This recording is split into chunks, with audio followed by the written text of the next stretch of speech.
now full send into the very first ever episode of Real Yarns. Alrighty, so because this is the first one, I'll explain a tiny bit about it, what we're doing. It's another little branch off of our main YouTube channel, Outerline. So this is Real Yarns, where basically we go out with other fellas or ladies, whatever, and we just have some real yarns, almost like a podcast in the boat, and have a couple of beers, have a fish, and yeah, this is the very first episode. So what better way to start this one up in the Northern Territory with this legend right here, slaying them, Justin from Trip in a Van. How are you? I'd ask you how you are, but we've been here together for like, what, 5 days now? I know, we've been having a cracking time, so you know we're doing well. It's been awesome. So for anyone that doesn't know Justin, him and his family have been travelling around Australia for... It's been over 8 years now. It was 7 years full time, and then we sort of picked up a bit of a base camp, and we've been doing trips on and off for sort of month stints here and there, yeah. Yeah. But it's been 8 years since we left home. So I guess what made you want to... Actually, you know what? We'll start from it. Where were you born? Me, I was actually born in Arnhem Land, mate. So a place called Nullumboy, which is up in East Arnhem Land, and there is a bauxite mine up there. And Dad used to work in the bauxite mine as a machine fitter, and I was born up there in the Gove Hospital. I was the only white baby in the hospital.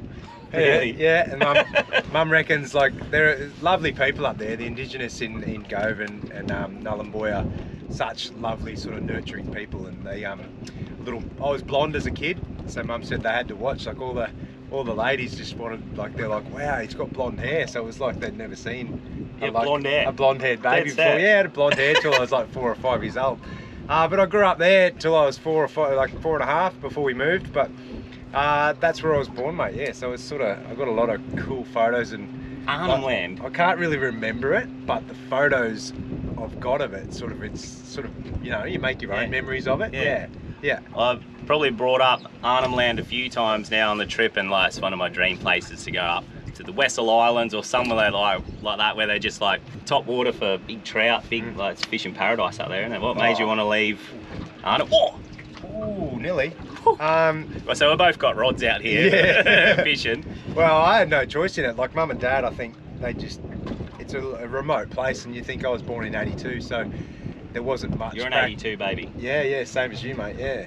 So, well, I don't think there was much back there for Mum. I think she might have worked in Woolies and sort of a bank teller at the National Bank and that. But Dad did a lot of shift work and that in the mine. So I think like they're up there 5 years, 6 years maybe. Yep. And I think, you know, it's a big haul for a young family. And I think they just used it as a bit of a stepping stone. Still good money back then. And then we moved down Brisbane way. In a house there, were you? Oh yeah. It's all mining, like the supplies, the housing and that up there. Yeah. Oh yeah. And then Brizzy. Yeah, back down to God's country. Burpengary, mate. Hey? Burpengary. Down to Burpengary. Oh wow, the land of traffic on the 1770 drive. Well, it was always good, mate, until there was never anything when I grew up there, and then I left home at 18, which was like 2000, and it still hadn't really boomed. But then that next 10 years... Do you sort of feel like Burpengary has been working on that same part of the highway since like you were a kid? The Bruce Highway, I reckon, gets fully resealed every 2 years. The whole thing, crazy, it's a constant roadworks. It's mayhem. So then, so you left there. What did you basically? You went to school and all that up that way? Yeah, so I went to school at actually Southern Cross Catholic College, which is in Scarborough. Yep. I used to ride to school there until grade 12. So not much in between there, just school stuff and whatnot. And then as soon as I finished school, I left home and I joined the Air Force at 18 and disappeared, and then sort of never moved back home. So you like learned to be a pilot, Air Force, or what were you doing? Like yeah, that's why I'm here. No, actually I did a trade as a mechanic, so a heavy duty mechanic, which is just like a truck mechanic. Oh yeah. Yeah, heavy diesel. And then from that I did my 6 years in the RAF, moved around a bit between Albury, Townsville, Williamtown, and then I ended up in Newcastle, which is the Hunter Valley. Lots of coal mines out in Singleton, and just started doing shift work on the weekends while I was still in the RAF, and then realised, like, you know, this is a good opportunity to make some good coin as a young fella. Like, I was only 24 still, and so I spent 6.5 years in the RAF and then punched straight out into a mining gig and spent nearly 15 years mining. Wow, far out. 15 years, mate. What, so like on swing or just staying out there? Oh, a bit of both. We sort of travelled everywhere. Like I did stuff in the NT. Me and Beck lived in Canada for a year and I worked in the oil sands, but mainly out of the Hunter Valley, just on heavy mining gear. So open cut coal stuff, trucks, dozers, diggers, field service technician, workshop stuff. What age did you guys meet? So yeah, Justin's wife Beck, massive part of your channel and what you guys do, eh? And the kids. Yeah, where she likes did you guys to think meet? Yeah. Just random, mate. Like we had mutual friends in Newey, and she'd flown in for this bird's birthday, and a random chance meeting in a pub, and chats back and forth, and was it love at first sight? Oh, I don't know about that. There was definitely something there, but it's like, you got to work on. Yeah. So Beck was in the Air Force too, wasn't she? Yeah. So she's actually a nurse, like a registered nurse. Yeah, right. And she's out now as well. She doesn't nurse anymore. No. Did you ever think? I'll skip forward a few years. Did you ever think back then that right now you'd be like? You guys are massive in the social media and you're the OG travel family, you know what I mean? Like you've inspired, in the last few days, hanging out with Justin, traveling the NT, I can see how many families they've inspired by just how many people come up to him, want photos, say thank you for sharing all the stuff you guys have shared and the places, and just the other day at Dundee, it was awesome. Like, did you ever think that you'd be in this position, doing this? No, like we didn't set out to do anything. Like I said, 15 years of mining, and then the pit I was at shut. So the coal price in 2015 like fell through the floor, and a lot of places around the country shut, and the mine I was at was one of them. It's kind of a blessing in disguise, because like if that mine didn't shut, I'd still be there. It was a good gig, good money, I had a good crew, good mates, and like I enjoyed working there. You were happy. Yeah, I was happy, so you sort of weren't thinking about anything else. And then when that place shut and I had to go and work for another company, which I don't know. I suppose I can thank them because they forced me into travel, because they were such bastards to work for. But anyway, I went to work for another job doing the same thing, but it was just rubbish. And you get in a different mindset, like I've always been a happy fella, good with the family and everything, and I was just in this slump, and I'm like, I don't know how to get out of it. And so always wanted to travel, and we just thought, let's just take a year off. We packed up all our gear, and I even took all my tools with me, because I thought I'd just find a job in WA when we got round there. Planning on a year. That was it. On a year, and we'd saved. I had 50 grand in the bank. We thought if we can do a year on 50, that's fuel, food, accommodation, all that. We'll just, if we get past a year, we'll keep going until we burn our 50 grand. Like get away, recharge, just reset and try and just get my head level before I had to lock in and start another gig and work my way up the ladder again. And that was it. There was no plans on socials. We didn't even know what social media was. Yeah, we didn't know anything. That's what, 8 years ago? 8 years ago, yeah. 8 years ago, and that was well before social media was just it's been out for ages, but realistically, would you say since COVID, it's just exploded? Oh yeah, travel and the probably just before that, 2018, I reckon it really teed off. Yeah, and so what's that? 5 years ago. So 3 years prior to that, you were still traveling. And he did tell me that they were traveling for 2 years before you even picked up a camera. Yeah, no, we just had phones, mate, for 2 years, and which I think was the best thing ever, because we didn't set out to do it. There was no pressure or expectation on what we needed to do. We didn't need to create anything. It was just purely family time. Young kids. We had 6-month-old, 2-year-old, and a 3.5-year-old when we left. And I look back, and it was the best. Everyone's just gone, that'd be It was wicked, mate. Was it? Yeah, they were just, because they're all about mum and dad. Yeah. Yeah. And they'd never been. So I think they'd done 10 days at kindy or something, but none of them had been to school, so they didn't know anything different. They didn't miss their friends. They didn't have this routine of a different lifestyle, and they just grew up with us on the road. Yeah. And it was mental. Yeah, it was so good. So you guys, when you left, you better cast your line out, eh? Yeah, I'll get it. So when you guys left, you had a plan, where was, maybe some of the places you were. Well, where'd you head to straight away? We left Newey and just went north. Newcastle. Yeah, Newcastle. Yeah, right. And then it's nice down there. It's just too frozen to put on. Stick it in your beer for 5 minutes. Yeah, pass. It's like 40 degrees here at the moment too. Nah, yeah, straight up from Newey, and then we made our way up through Bundy and Yeppoon, and then up to the Cape and across to the NT, and then I think, yeah, then we went west and then down, and we actually did like, because we sort of mistimed our season, I can't really remember the month we left, but it got super hot up north, so we shot down pretty quick and around, and we'd done pretty much 3/4 of a lap in about 8 months the first time round. Smashed it out. Well, you don't know any different. You sort Yeah. of think, Australia's such a big country, and you start going and you're like, oh, we're going to run out of time. And you were still planning on a year at that Yeah. stage. And then you're just kicking along, and then all of a sudden you don't realise that there's stretches like across the NT and WA where you might drive 1,500, 3,000 Ks and stop once. Getting a idea. So you end up smacking a heap of Ks down one coastline and catching time, you know, when you think you're running out. Yeah. And then I can't do two things at once. Getting a good hit here on me rod. They like the prawns. You're getting a bite as well, are you? Oh, I'm getting a nibble. Here we go. We're gonna lose train of thought here. So when you left, what van did you have? What car did you like? Oh my God! It's firing up over Did you there, see isn't it? that? Yeah. It's been going on for a bit. Some bait getting dusted up on the other bank here.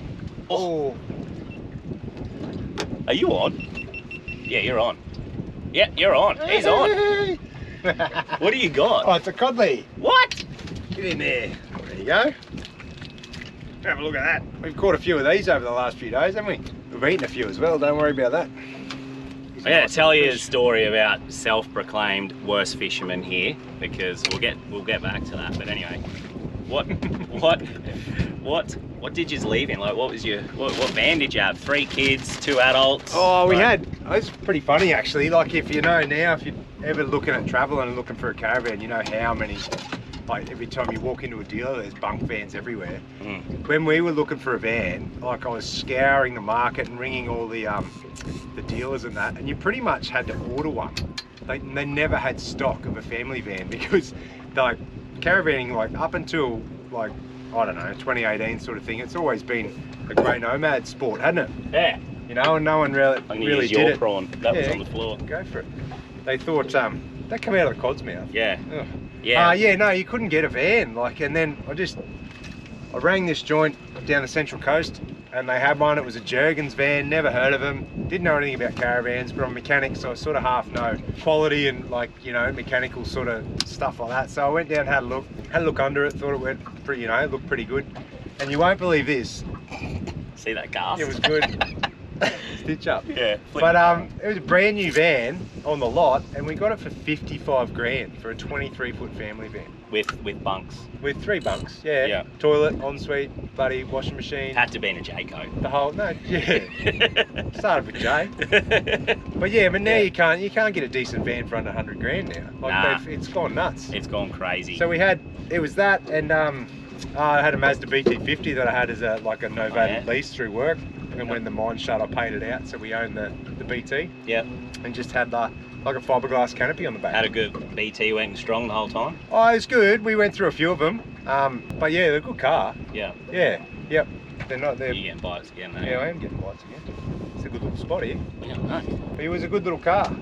All right, so hang on. He's about to hook up again here. So people who know Justin, he'll call himself a self-proclaimed worst fisherman. Since I've been here, he's not the worst fisherman at all.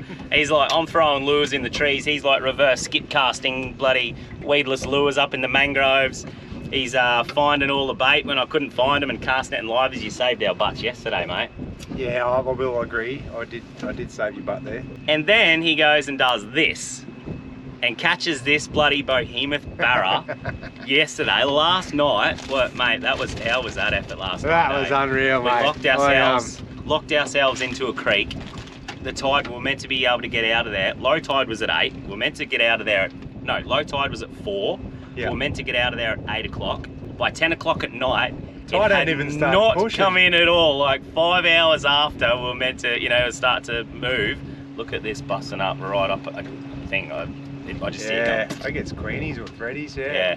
We were starting to get worried. We were spending the night there. We had no fish. We're sitting up in the extreme heat, like it was crazy. And then he just hooks they started buffing, eh? There was Yeah, buffing. I bit of seen a life. barra jump, and it just started liven up. What was your PB barra? It was 82. My first, yeah, my best barra. And what was this 82. one?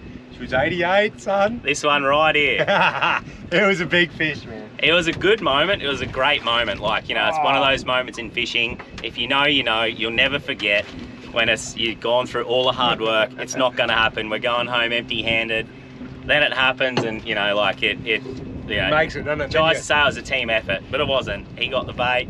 He was chucking it out where it was. It was good. It was really good. It was a team. I wouldn't do that on my own. Like it's not far from town, but you lock in and there's crocs and you know, and you've got to come back at 11 o'clock at night across the bay and everything. I wouldn't do that on my own. So it's nice to have mates that come out and you know. Yeah. So it's a team effort. Yeah. So no, it's been really good. I might ask you this. Yeah. Do you have a favourite spot in Australia, apart from Redland Bay?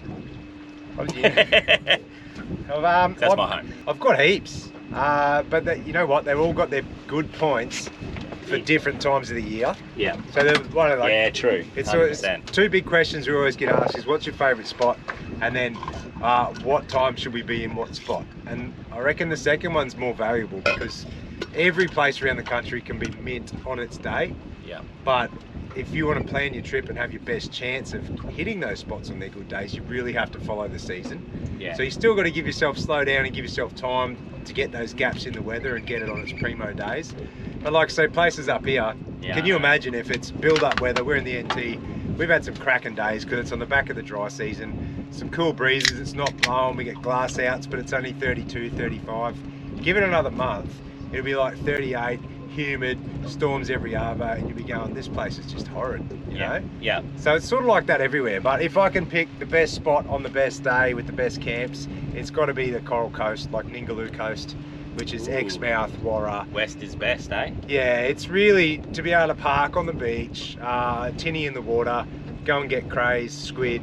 If the weather's good, you can troll for like, they get mackies and wahoo and spangos, and it's really good fun. So that's probably my pick. But then, like I said, yeah, come summertime, it's 50 plus over there with no wind. It's a desert, and you're like, oh, okay, this place, why is this your favourite place? Yeah. But you have to be there on its day. Yeah. So that's your favourite place at the favourite time. Yeah. But absolutely. as an all-rounder, the summer could tear you to shreds. Oh yeah, you know when you're travelling, carrying a van and stuff. Oh like, yeah, it's just brutal. Too hot to enjoy, eh? Yeah, like, yeah. Searching for aircon the whole time. Yeah, and the sea, like when you go for a swim, it's like a hot So bath. stick your hand out, it's like. Pretty much. Yeah. It's mayhem. Yeah, it's hot up here and it's winter. And Roscoe, who we went fishing last night with, he goes, "This is as cool as it gets." So it's been hot. Once that wind dies off, it's crazy. So.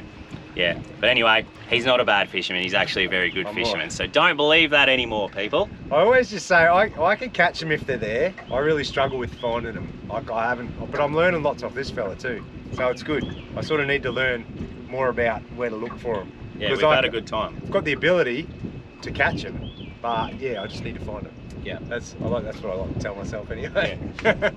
Actually, you know what? What made ya end up picking up the camera, going, you know what? I'm gonna film this because, like, realistically, you guys pioneered the travelling for families.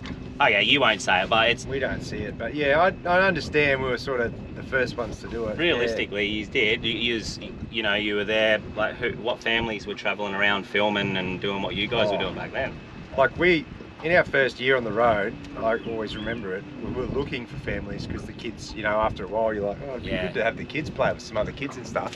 We were lucky to meet, I don't know, 10 families in 12 months in the first, and then the year after that we might have met 20, and then after that we met 50, and then the year after that is like 20 at every campsite, and then now it's just changed huge. But it just changed a lot, and I don't know whether that was to have a lot to do with us because of 100% influence and stuff. But I'll say it, 100% it was. People were like, you know, didn't know you could go these places. Didn't know you could do that. Fun. Oh, you know, they're doing this with 3 kids this age. Like what? Like we could do that. Like, and then. Well, that's your question. I think that's what sort of led us into it. Like, why'd we get a camera in that? It's because of the interest. So because we never expected to do anything, but then just start sharing photos and stuff like that. People are just like, what? How? Like, where'd you get your van, and how do you get your van to these? You're on a beach in a caravan, Yeah. you know. And I'm like, and there's so much interest about like how's the kids' beds routine in a caravan, and how do you do this? How do you not let them walk away? How do you go in croc country? I don't know, just all this stuff. People just thriving on like a thirst for info. Yeah. And then it just stemmed from there, mate. So we like, and then you start like, you see a bit of a niche market opportunity, you know, like in a business brain sense. Definitely, yeah. And you're like, well, there's that.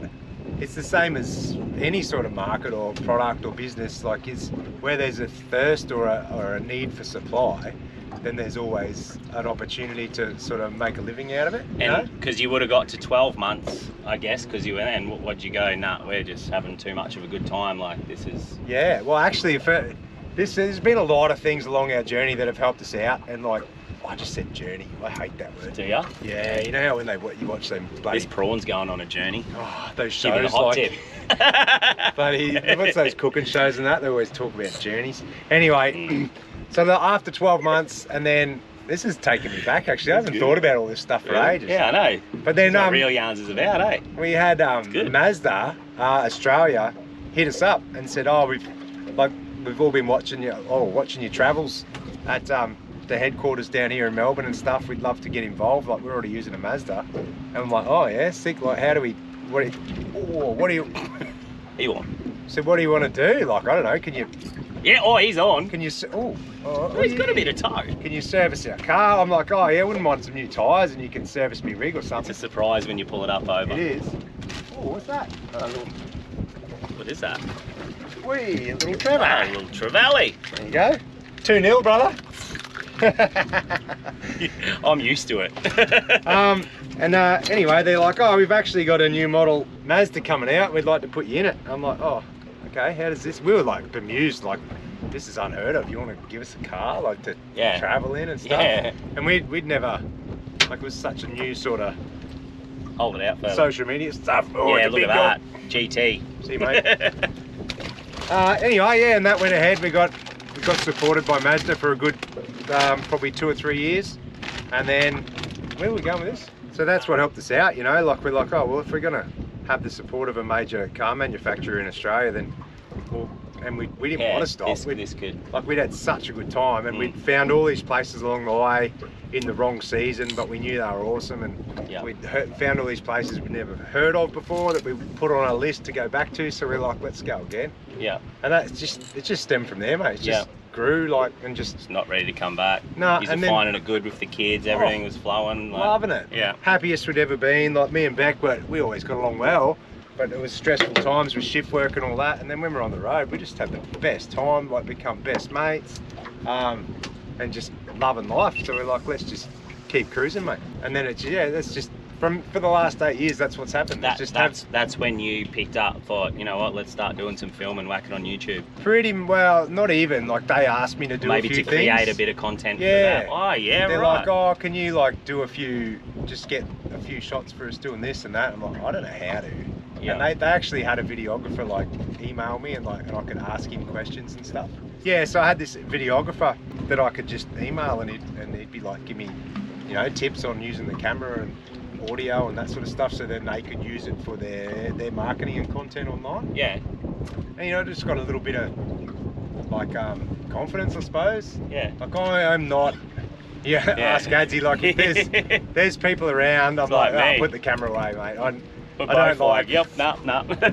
I'm not a big fan of, like, looking... I don't know. That's not what I do it for. I don't do it for the notoriety or for people to know who I am. We actually we love it and enjoy it, and I don't know, I like getting the info out there. And then it is nice meeting people. We met the other day, and they're just stoked and said thank you for, like, they followed all our itineraries and that and had the best trip. I'm like, well, that's what we do it for. It's like, it's just good, you know. It's real good. Where are we up to? No idea. Hang on. It's said about Mazda, I think. And yeah. Oh no, that wasn't me. It was no, you had it sitting there. It was fine before you said it. Oh, it wasn't me. He sat his beer on the... Anyway. How quick are you? Is your bum... Last night I said don't sit in the dip.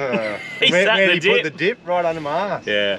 Oh, we've had to move because the wind was getting a bit painful there. Anyway, so you continued basically filming for the last, from then on, spurned it on like 8 years, 7, 8 years. Yeah. Oh no, sorry, what, 5 years full So time. yeah, we only started, I think, the channel 5 years ago with episodes anyway. It's, I don't know, it was one of them things, same thing, thirst for info, lots of people requesting, going, oh, I'd be sick to do, like, see you do more of this, and can you do more of that? And if you ever go back and look at the first vids that were on the channel, it's pretty cringeworthy. Is it? Oh, I'm going to yeah. do that. And it's well justified. So if you love fishing as much as I do, it's pretty hard to sort out what you're going to take when you do a lap of Oz. So much to my wife's disgust, I think I pretty much just took everything. I'm going to pull it out. It's like, oh. I'm actually going to do it. I'm going to do it. But it's been a massive learning curve, do you remember what your mate. first episode was? Oh yeah, I do. By the time I started an episode, it wasn't too bad. Yeah. But the vids before that, like little short campground vids and things like that, I'm like, hi, welcome to Litchfield campsite number 1. This place is great. It costs $7.70. Thank you, NT Campsites. I'm going to go back. Oh yeah. Great. No, it's I don't know. It's all part of it, mate. It's got me to where I am today. Yeah. You got to start somewhere, and we always try and, I don't know. I like to look back on that, and I want to always stay who I am, and you know, like, it's good to be confident and put out better videos, but you still want to be relatable, family conscious. Like, you won't see us swearing in our vids and carrying on or doing anything controversial, because it's just who we are. But yeah, it's good fun, lots of info and good locations. You know, like we've been chatting a little bit too, like there's there's a big trend at the moment, sort of, you know, a lot of people are sort of traveling, creating some pretty cool content, doing some YouTube vids and stuff like that. It's got massive, actually, hasn't it? Like, huge. In every sort of genre of fishing, camping, full driving, like, since COVID, that lifestyle just like took off. People before that were all about overseas, you know, and this is my opinion anyway, I don't know if it's that, but then I guess maybe people were like, hang on, travel, you know, our country's like one of the most beautiful countries in the world. You know, let's go see that. And then it's like, so many of my friends at the moment are traveling Australia. What would you say as a couple of good bits of advice for people that are just about to set off on an Australian trip? Yeah, don't have to make it huge, just a few good bits of advice that you'd say they're heading off for a lap around Australia. Just set yourself up for what your family's needs are and the places you want to go. Don't get, like, you don't need stuff like we've got, you know what I mean? You don't need a Land Cruiser with a canopy and a big off-road van. You can do it in a Triton with a semi-off-road van. You don't have to have a huge budget. You don't have to get tied up in all the stuff on social media. Like, these days, the new fads is those big trucks and stuff, you know, the Fuso. You don't need, like, you just got to look back at what we did in those few years, and we've developed, sort of evolved what we needed along the way to carry more payload and all that sort of stuff. So just sit down, write a list of where you want to go and what you want as a family, like shower, toilet, all those. You need creature comforts to make long-term trip fun and enjoyable, because there's a big difference, like a massive difference between doable and enjoyable. And you reckon maybe another one would be chase the seasons, like, obviously? Definitely chase the seasons. So plan your trip, get an itinerary out on the map, do different colors of, like, summer, spring, winter, autumn in different highlighters, and be like, draw it around where you want to go. And then the other one is just don't take your time, mate. Like, honestly, think about the reason why you're going. Like, I know it must be very tempting, because you see pretty much most people that take off these days will start creating videos and try and build a channel and an audience, and I'm all for it, but you don't want it to take away from the reason you left in the first place. You don't want it, it's a lot of money you set up, there's a lot of expenses involved, a lot of stress. You don't want to be heading off with your main goal of trying to, like, do what we do, because it doesn't, takes away from it. It takes away from it, but I'm upfront and honest, is that our stuff would never have gone as well. Like, if we were to start today, nothing would work. Like, it's just too much out there. It was just pure luck for us that we got in early by chance and created something that's worked And I'm very real about that because I don't want anyone to take off and have so much fun or miss out on having so much fun with their family by trying to create something. That's all. Yeah, sweet. I reckon that's bloody good. We got a boat come and see. This is where we both go like this. Quick, turn the camera off. They'll be like, look at these two YouTuber wankers.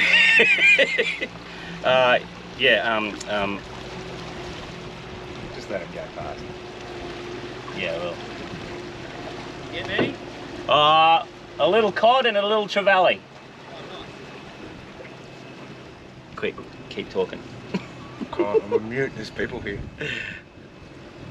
All right, so on another thing, for the people that are going out creating content, you know, to travel with, it helps pay for, you know, so it's a tough gig, but like you got to get 4,000 hours of watch time and 1,000 subscribers to even start getting paid. And our channel has been a slow burn. We've been doing it 3 years. It took me nearly a year of week and a half uploads to YouTube of half-an-hour episodes to start even getting paid. And now like I'll just be straight out, after like 3 years we're flat out making $600 a week off YouTube, and it costs probably $250 in fuel and bait and everything just to go out and do that. So you know, it's a real slow burn. You have to have a passion for videoing. Like I used to make a lot of surf vids and stuff like when I was younger. You obviously had a bit of a passion for either like photography or... No, never. Oh no, yeah, crap photographer. I'll put some of his photos here that he's taken. No, I had to learn it all on the road, mate. I remember sitting, when like the first vids we did for like little Facebook videos and stuff, I'd be sitting on my phone like until like midnight, putting together like a 30-second video on this crappy little app. But then like within like a year or two, shit, the midgies just got bad. Yeah, I know. Then within like a year or two after that, there's all these fancy apps and there. all this stuff that just makes video creation so much easier. Yeah. So a couple of quick tips on maybe, you know, people that are getting a YouTube, you know, channel together and maybe to help it get it out there a little bit quicker or... you got to stay true to yourself. Like, don't get involved and try and copy anyone's stuff. You'll see there's too much of that going on, you know. Do something unique, give lots of info, and then put your vids together like maybe like the way you'd like to watch something, you know. Like if you was to sit down and watch 20-minute, half-hour video of something, think if you were doing it, what would you like to watch and the info you'd like to watch and that sort of thing. And that's about it, I think, and just be yourself. And I don't know, but it's the big difference between like... You leave some of that for me? I think half of it in my mouth.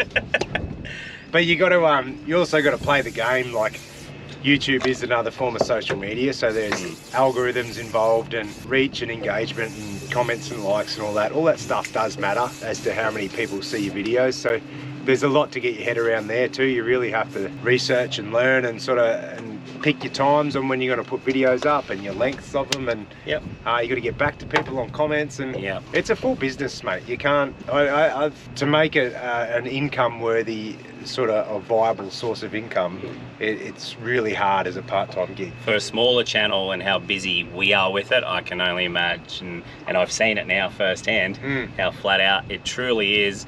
Even for us, a full-time job. For you guys, it's like, you know, you get a lot of hate on social media and that. Like it's crazy. You really got to be careful with what you say, what you do. There's always going to be people judging you. You've got to be okay with that. You got to be okay with copping a bit of flack and still being nice back to people when really you want to.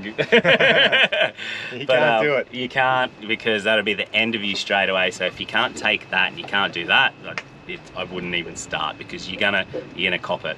Have a thick skin. Have a thick skin. Limit conflict. You know, I never used to, but now I do. There you do. Ban and delete's your best friend, mate. Oh hell yeah. Just get rid of anyone that's hating on you. Just remove them. You don't need it in your life. So what's the plan now, mate? Oh, there's a bait here. What is the plan now? Like, well, I think I'm just going to change the channel from tripping a van to travels with old mate, and me and Adsy are going to. We've had a good time. Piss off for 12 months fishing. We've had a good time. It's been wicked, eh?